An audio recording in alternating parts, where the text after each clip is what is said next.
የ35000 ህዝብ ህይወት እጅግ አሳዛኝና አስደንጋጭ በሆነ ሁኔታ ወድቋል። ብሔራዊ የድረሱልን ጥሪ ተላልፏል። ልዩ ሰበር መረጃ አዘጋጅተናል፣ በዝርዝር ይቀርባል። የኢትዮጵያ የጸጥታና ደህንነት ተቋማት የሀገራችን ሰላምና ደህንነት ማስጠበቅ የሚያስችል ተቋማዊ አቅም ገንብተናል ሲል የኢትዮጵያ ፌደራል ፖሊስ አስታውቋል። በሀገሪቱ የመንግስትና የጸጥታ ኃይሎች ፍጥጫ ይሏል። ተጨማሪ ዘገባ አዘጋጅተናል፣ በቆይታችን የምትሰሙት ይሆናል። የኢትዮጵያ መገናኛ ብዙሃን ባለስልጣን ለ6 ወራት ያክል አግዶ ያቆየውን የሮይተርስ ዘጋቢዎችን ፍቃድ አደሰም። በደቡብ ኮሪያ የአሜሪካና የሰሜን ኮሪያ የኒውክሌር ድርድር የዲፕሎማሲያዊ ውይይት ለመጀመር የሚያደርገውን ጥረት እንደምትደግፍ ገለጸች። ከውጭ የመረጃ ሰዓታችን በዝርዝር የምናቀርበው ርዕሰ ጉዳይ ነው። ውድ ቤተሰቦቻችን በዕለቱ የመረጃ ሰዓታችን እነዚህንና ሌሎችንም የሀገር ውስጥ ቀጠናዊና ዓለም አቀፍ መረጃዎችን በዝርዝር ወደ እናንተ እናቀርባለን። ለቤቱ አዲስ የሆናችሁ ሰብስክራይብ በማድረግ የደወል ምልክቷን በማብራት የቤቱ አባል ትሆኑ ዘንድ በታላቅ ትህትና ነው የምንጋብዘው። እስከ ፍጻሜው አብራችሁን ቆዩ። የኢትዮጵያ የጸጥታና ደህንነት ተቋማት የሀገራችንን ሰላምና ደህንነት ማስጠበቅ የሚያስችል ተቋማዊ አቅም ገንብተዋል ሲል የኢትዮጵያ ፌደራል ፖሊስ አስታወቀ። የኢትዮጵያ ፌደራል ፖሊስ ጠቅላይ አዛዥ ጄኔራል ኮሚሽነሩ ደመላሽ ገብረ ሚካኤል የኢትዮጵያ የጸጥታ ደህንነት ተቋማት የሀገራችንን ሰላምና ደህንነት ማስጠበቅ የሚያስችል ተቋማዊ አቅም ገንብተዋል ያሉት የኢትዮጵያ ፖሊስ ኮሚሽነሮችና የሰላም ጸጥታ ኃይሎች ሀገራዊ የጋራ የጸጥታ መድረክ ማጠቃለያ ላይ ነው። የጸጥታ ኃይሉ ከውስጥና ከውጭ በሽብርተኞች እንዲሁም በጽንፈኛ ባላቸው ቡድኖች የተጠነሰሱ በርካታ ሴራዎችን በማክሸፍ ኢትዮጵያ የማትበገር ሀገር መሆኗን በተግባር ያረጋገጠበት ጊዜ እንደነበረ ኮሚሽነሩ ተናግረዋል። የጸጥታ ኃይሉ በዘረጋው ቅንጅታዊ አሰራር ሀገራዊና አህጉራዊ ዓለም አቀፋዊ ሁነቶችን በስኬት እንዲጠናቀቁ ማድረጉን ያስታወቁት ጠቅላይ አዛዡ በቅርቡ በሀገራችን የተካሄደው ሀገራዊ ምክክር በሰላም እንዲጠናቀቅ የጸጥታ አካላት ከፍተኛ አስተዋጽኦ ማበርከታቸውን ገልጸዋል። አያይዘውም በቀጣይ በሀገራችን የሚከበረው አዲስ ዓመት እንዲሁም የመስቀል የኢሬቻና ሌሎችም በዓላት የመንግስት የምስረታ ሁኔታዎች በስኬት እንዲጠናቀቁ ግልጽ የሆነ ስትራቴጂካዊ እቅድ ተዘጋጅቶ ትግበራ እየተደረገ እንደሚገኝም ተናግረዋል። በሌላ በኩል የሀገራችንን ማንሰራራት የማይፈልጉ ባንዳዎችና ባዳዎች የህዝቡን አንድነት ለመሸርሸር የብሔርና የሃይማኖት ግጭት ለማነሳሳት እንዲሁም የሐሰተኛ መረጃና ፕሮፓጋንዳ በማሰራጨት የሀገራችን ገጽታ ለማበላሸት በሚጥሩትም የጸጥታ ኃይሉ ህዝቡን በማሳተፍ እኩይ ዓላማቸውን ያከሸፈ የህግ በላይነትን የማስከበር ተግባሩን አጠናክሮ ይቀጥላል ሲሉ አቅጣጫ አስቀምጠዋል። የኢትዮጵያ መገናኛ ብዙሃን ባለስልጣን ለ6 ወራት ታግዶ የቆየውን የሮይተርስ ዘጋቢዎችን ፍቃድ አደሰም።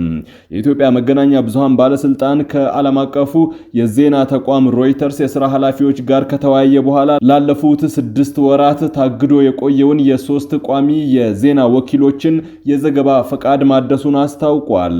የባለስልጣኑ ዋና ዳይሬክተር ሃይማኖት ዘለቀ ከሮይተርስ ኤክስኪዩቲቭ ኤዲተር ታታርና የአፍሪካ ኤዲተር ሲልቪያ አሎሲ ጋር ባካሄዱት ውይይት ተቋሙ ባለፉት 7 ወራት ካሰራጫቸው ዘገባዎች መካከልም የተወሰኑት የኢትዮጵያን ሕግና የመገናኛ ብዙሃን አዋጅንና ብሔራዊ ጥቅምን የሚጻረሩ እንዲሁም የጋዜጠኝነት ሙያ ስነ ምግባርን ያልተከተሉ እንደነበረ የሚዲያ ሞኒተሪንግ ውጤታቸውን በማስደገፍ መረዳታቸውን የባለስልጣኑ መረጃ ያመለክታል።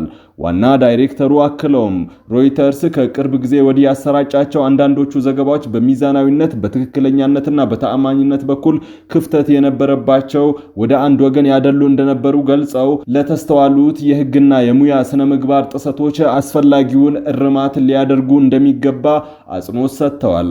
በውይይቱ የሮይተርስ ኃላፊዎች በበኩላቸው የዜና ወኪሉ ገለልተኛ ሚዲያ መሆኑን ገልጸው ዘገባዎች ሚዛናዊና ተጨባጭ መረጃ ላይ ተመሰረቱና ከአድሎ የጸዱ ለማድረግ ጥብቅ የኤዲቶሪያል መመሪያዎችን እንደሚከተሉ አስረድተዋል። አያይዘውም አልፎ አልፎ ለተፈጠሩ ስህተቶች ይቅርታ የጠየቁ ሲሆን አስፈላጊ እርማት እንደሚያደርጉም አረጋግጠዋል። ሮይተርስ ለኢትዮጵያ ከፍተኛ ክብር እንዳለው የገለጹት የሥራ ኃላፊዎቹ ሀገሪቱ ባላት የህዝብ ቁጥርና የኢኮኖሚ ግዝበት ልክ ሰፊ ዓለም አቀፍ የሚዲያ ሽፋን ማግኘት አለባት በሚለው አቋማቸው እንደሚጸኑ ተናግረዋል። አክለውም የሀገሪቱን ህግ፣ ፖለቲካዊና ኢኮኖሚያዊ እንዲሁም የባህል እሴቶችን በማክበር ዘገባዎችን እንደሚያቀርቡና ጋዜጠኞቻቸው ብሔራዊ ጥቅምን ተረድተው ሙያዊ ስነ ምግባርን ጠብቀው እንዲያከብሩ እንደሚያደርጉ አስታውቀዋል። በውይይቱ መጠናቀቅ ላይ ከህግና የሙያ ስነ ምግባር ጋር ተያይዞ ለጊዜው ታግዶ የቆየው የሮይተርስ የኢትዮጵያ ዜና ወኪሎች ዘገባ ፍቃድ እንደታደሰ ባለስልጣኑ አስታውቋል። በመጨረሻም ባለስልጣኑ የሚመለከታቸው አካላት በሙሉ የሮይተርስ ቋሚ የዜና ወኪሎች ፍቃድ መታደሱን አውቆ አስፈላጊውን ትብብር እንዲያደርግላቸውም ጥሪ አቅርበዋል። የግብጽ የውጭ ጉዳይ ሚኒስትር በድር አብድላቲ በቅርቡ በሰጡት መግለጫ የአባይ ውሃ ጉዳይ ለግብጽ ህልውና ጉዳይ መሆኑን በመግለጽ ኢትዮጵያ በአባይ ወንዝ ላይ ተጨማሪ ግድቦችን ለመገንባት የምታደርገው እንቅስቃሴ ካይሮ እንደማትቀበለው አስታወቁም። ሚኒስትሩ ከዓለም አቀፍ መገናኛ ብዙሃን ጋር ባደረጉት ቃለ ምልልስ እንደተናገሩት ግብጽ ከኢትዮጵያ ህዝብ ጋር ምንም አይነት ጠላትነት የሌላት ቢሆንም የአባይ ውሃ ፍሰት መስተጓጎል ወይም መቀነስ ግን በሀገራቸው ላይ ቀጥተኛ የህልውና ስጋት ይፈጥራል ብለዋል። ባለፉት 13 ዓመታት ብቻ በታላቁ የኢትዮጵያ ህዳሴ ግድብ አሞላልና አስተዳደር ላይ ሲደረጉ የቆዩ የሶስትዮሽ ድርድሮች ውጤት አልባ ሆነው መቅረታቸውን የጠቆሙት ሚኒስትሩ በወንዙ ላይ ከሚደረግ የተናጠል ውሳኔ እርምጃዎች የታችኛው ተፋሰስ ሀገራት ጥቅም መጠበቅ አለበት ሲሉ አሳስበዋል።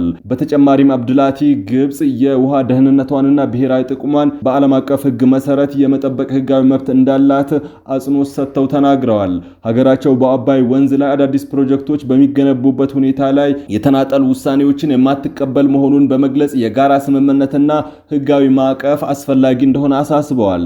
በሌላ በኩል ኢትዮጵያ የታላቁ ህዳሴ ግድብን የውሃ አጠቃቀምና የተፋሰሱን ሀገራት የማይጎዳ እንደሆነ በመግለጽ ይልቁንም ለአካባቢው ሀገራት የኤሌክትሪክ ኃይል አቅርቦት ኢኮኖሚያዊ ትስስር የሚያጠናክር ፕሮጀክት መሆኑን በተደጋጋሚ ስትገልጽ ቆይታለች። የኢትዮጵያ ወገን በአባይ ወንዝ ውሃ መጠቀም መብትና በፍትሃዊነት በምክንያታዊነትና በመርህ ላይ ተመሰረተ መሆኑን የታችኛውን ሀገራት ጉዳት ላይ በማይጥል መልኩ ፕሮጀክቱን እንደምትቀጥል ስትገልጽ ቆይታለች። በኢሮብ ወረዳ ከ35,000 በላይ ህዝብ ለከባድ ድርቅ መጋለጡ ተገለጸ። የእንስሳት እልቂት መከሰቱም ተሰምቷል። በትግራይ ክልል ምስራቃዊ ዞን በሚገኘው ኢሮብ ወረዳም የዝናብ እጥረት ምክንያት ከ35,000 በላይ የሚሆኑ የአካባቢው ነዋሪዎች ለከፋ የድርቅ አደጋ መጋለጣቸውን የወረዳው መረጃዎች ጠቁመዋል። በአካባቢው ከተከሰተው የዝናብ እጥረት ጋር ተያይዞ በስፋት የሚዘሩ ሰብሎች ሙሉ በሙሉ የወደሙ ሲሆን የውሃ ጉድጓዶችና የተፈጥሮ ምንጮችም በመድረቃቸው ምክንያት በሰውና እንስሳት ላይ የከፋ የውሃና የመኖ እጥረት ተፈጥሯል። ይህንኑ ተከትሎ በዞኑ በጥማትና በምግብ እጥረት ምክንያት የእንስሳት ህይወት ማለፍ መጀመሩ የተነገረ ሲሆን ሁኔታው በዚህ የሚቀጥል ከሆነ አደጋው ወደ ሰው ህይወት እንዳይሸጋገር ከፍተኛ ስጋትን ደቅኗል። የአካባቢው መልክዓ ምድር አቀማመጥ የተራራቀ አስቸጋሪ ከመሆኑ ጋር ተያይዞም ከዚህ ቀደም የነበረው የጦርነት አሻራ እንዲሁም እስካሁን ድረስ የተወሰኑ የወረዳው ቀበሌዎች በኤርትራ ቁጥጥር ስር መሆናቸው በችግሩ ላይ ተጨማሪ ፈተና ደቅኗል። እነዚህ የተቀናጁ ተደራራቢ ምክንያቶች አስቸኳይ ሰብአዊ እርዳታ ለሚፈልጉ ወገኖች ድጋፍ ለማድረስ የሚደረገውን እንቅስቃሴ እጅግ ውስብስብና ፈታኝ እንዳደረጉትም ተመላክቷል።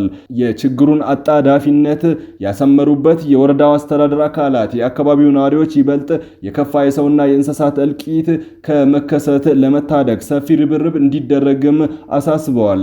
በመሆኑም ሀገር በቀልና ዓለም አቀፍ የሰብአዊ መብትና የእርዳታ ድርጅቶች፣ የልማት አጋሮች እንዲሁም ባለሀብቶች በአስቸኳይ የምግብና የንጹህ መጠጥ ውሃ እንዲሁም የእንስሳት መኖ ድጋፍ ያደርጉ ዘንድ ጥሪያቸውን አስተላልፈዋል።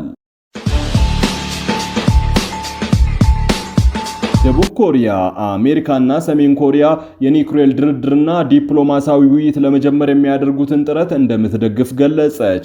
ደቡብ ኮሪያ የአሜሪካው ፕሬዝዳንት ዶናልድ ትራምፕ ከሰሜን ኮሪያ ጋር ተቋርጦ የነበረውን ውይይት እንደገና ለማስጀመር የሚያደርጉትን ጥረት በመደገፍ ሁለቱ ወገኖች ለሚያካሂዱት ንግግር አስፈላጊውን ድጋፍ ትሰጣለች ሲሉ የሀገሪቱ ብሔራዊ ደህንነት ገልጿል። የብሔራዊ ደህንነት አማካሪ ዊሲንጉላንግ ግንኙነቱን አስመልክቶ ለጋዜጠኞች በሰጡት መግለጫ በዋሽንግተንና በፒዮንግያንግ መካከል የሚደረገው ውይይት እንደገና መመለስ በሰሜን ኮሪያ የኒውክሌር መሳሪያዎች ጉዳይ ላይ ተጨባጭና ጥረት ያለው እድገት በማምጣት ላይ ማተኮር እንዳለበትም አሳስበዋል። እንደ ሮይተርስ ዘገባ ከሆነ አማካሪው አሜሪካና ሰሜን ኮሪያ የኒውክሌር ውይይት ዳግም መጀመር በደቡብ ኮሪያ የደህንነት ዝግጁነትን በማዳከም ሁኔታ ላይ ተመርኩዞ መከናወን እንደሌለበትና ሲኦል ከሂደቱ ውጪ እንዳትሆን ጥንቃቄ እንደሚደረግ እንደሚደረግ ገልጸዋል። ይህ አዲሱ የደቡብ ኮሪያ አቋም የተሰማው ፕሬዝዳንት ዶናልድ ትራምፕ ከሰሜን ኮሪያው ኪም ጆንግ ኡን ጋር በኒውክሌር መርሃ ግብርና ዲፕሎማሲያዊ ግንኙነት ዙሪያ ለመወያየት ባላቸው ፍላጎት የተነሳ ከደቡብ ኮሪያ ጋር የሚያደርጉትን የጋራ ወታደራዊ ልምምዶች ለመቀነስ መወሰናቸውን ተከትሎ ነው። ውድ ቤተሰቦቻችን በመጨረሻም የዕለቱን የውጭ ሀገር ገንዘቦችን ዕለታዊ ምንዛሬ ዋጋ ወደ እናንተ እናቀርባለን። ዛሬ በኢትዮጵያ ንግድ ባንክ አንድ የአሜሪካን ዶላር 160 ብር ከ2 ሳንቲም ተገዝቶ 163 ብር ከ4 ሳንቲም እየተሸጠ ነው። ፓውንድ ስተርሊንግ 214 ብር ከ5 ሳንቲም ተገዝቶ 218 ብር ከ8 ሳንቲም የሚሸጥ ሲሆን የአውሮፓ ዩሮ 186 ብር ከ9 ሳንቲም ተገዝቶ 190 ብር ከ7 ሳንቲም ይሸጣል። የስዊዝ ፍራንክ 196 ብር ከ1 ሳንቲም ተገዝቶ 199 ብር ከ9 ሳንቲም የሚሸጥ ሲሆን የኩዌት ዲናር 512 ብር ከ7 ሳንቲም ተገዝቶ 522 ብር ከ9 ሳንቲም እየተሸጠ ነው። የቻይና ዩዋን 23 ብር ከ3 ሳንቲም ተገዝቶ 23 ብር ከ8 ሳንቲም የሚሸጥ ሲሆን የተባበሩት አረብ ኤሚሬቶች ድርሃም 43 ብር ከ6 ሳንቲም ተገዝቶ 44 ብር ከ5 ሳንቲም ይሸጣል። የሳውዲ ሪያል 42 ብር ከ6 ሳንቲም የተገዛ 43 ብር ከ5 ሳንቲም በዛሬው ዕለት እየተሸጠ ነው። እንዲሁም በእያንዳንዱ የውጭ ሀገር ገንዘብ ላይ ለወዳጅ ዘመዶቻችሁ በሁሉም የመላኪያ መንገዶች በኢትዮጵያ ንግድ ባንክ ገንዘብ ስትልኩ 7 ብር ከ8 ሳንቲም ተጨማሪ ጉርሻ ለቤተሰቦቻችሁ ይከፍላል።